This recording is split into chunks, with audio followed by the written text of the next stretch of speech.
I hope all is well. Today I will be reading the story from Uncle Authors, and it is called When the Well Dried Up. Rennie was so thirsty, there was not a drop of water to be found anywhere. For many, many days, there had been no rain. Not a cloud had crossed the sky, and the fierce African sun had scorched the whole land over hundreds of square miles.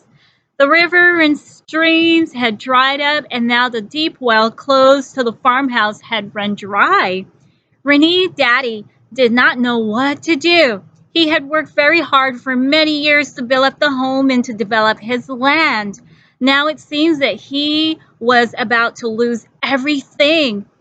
His crop were withering away, and worse still, his cattle was parched with thirst, for there was no water to give them. What could he do?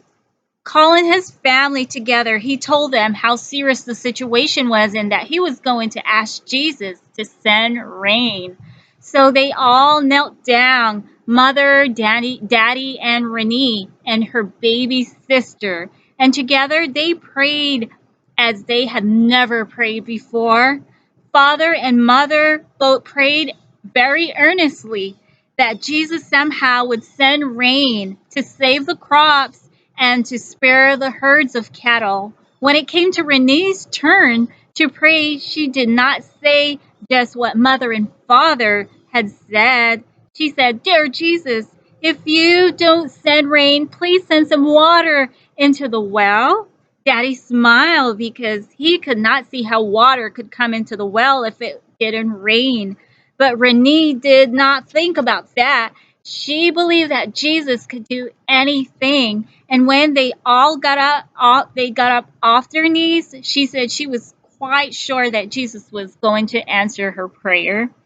Father and mother went about their various tasks around the home, but Renee disappeared. She had gone to the well to watch what Jesus would do. She pulled and pushed at the cover and finally succeeded in moving it enough so that she could look down. But the well was so deep and dark that she could not see anything at all.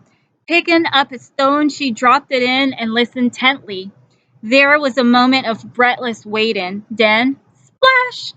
The next instant, she was off to the house as fast as her legs could run.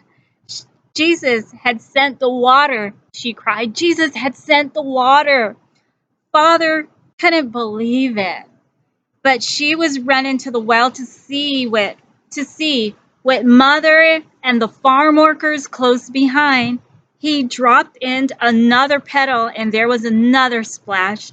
A moment later, he had the pump working, and out from the well there was soon pouring a stream of clear, cold water. How happy and thankful they all were. And do you know that from this day, the well had never run dry? Of course, some people say it just happened, but little Renee knew better. She says Jesus had sent the water in the well and answers a little girl prayer. And I believe that it is right. Friends, in James 1:6, it tells us, "But let him ask in faith, not in wavering. For he that wavereth is like a wave of sea driving with the wind and tossed." So let us, when we ask God for something, or we're praying and asking for something, let us believe in faith to know that God will answer us.